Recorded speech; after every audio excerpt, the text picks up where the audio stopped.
So tell me, what is your inspiration?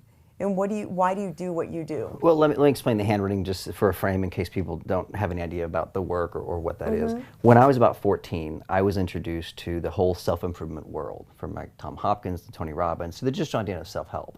One of my teachers is a guy named Dr. Ray Walker, and his expertise was looking at someone's handwriting and understanding personality, which I had never heard of. I just thought it was like the craziest idea that someone's handwriting would reveal personality traits. So as I grew up, I was 17 or 18, I got certified, and that became like my first tool in my tool belt to understand people.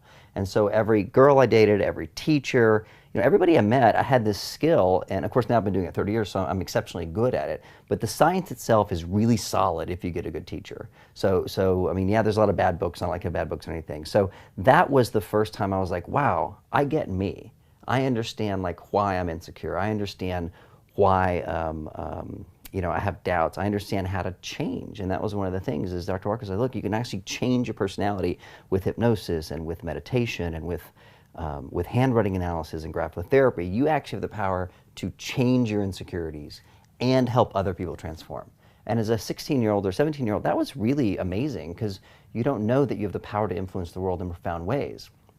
And here is this tool. So since I was young, I had this tool. What started my career and my inspiration, which leads to your question, is I think part of it was just a desire to be noticed, desire to make a difference, desire to be entertaining, desire to be liked.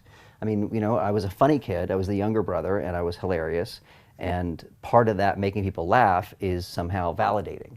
And the handwriting analysis was one of those things that always made me different, unique, and I could sit down with somebody I just met, talk about them and say, I got an issue with your father. And within minutes, there was just this deep, deep connection. So part of my motivation for mastering that skill set was really connecting with other human beings in an authentic way. That was the real thing. Now, as a business model, it became just a way to, okay, how to get people in seminars? How do you change people's lives? How do I do something with my life that matters?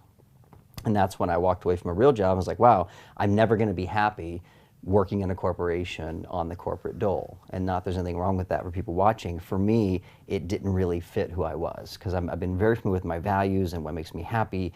And to me, I'd rather take risk and fail as an entrepreneur than live a life of, as Thoreau says, quiet desperation.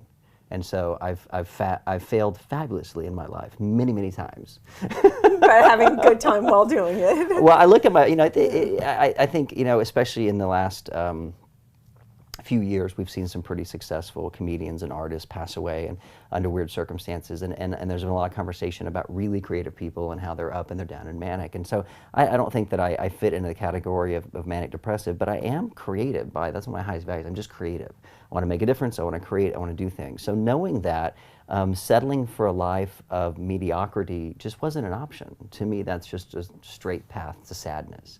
So I've always looked for things that made a difference, create, enlighten, or inspire. And those are the values that I still make decisions with on a daily basis.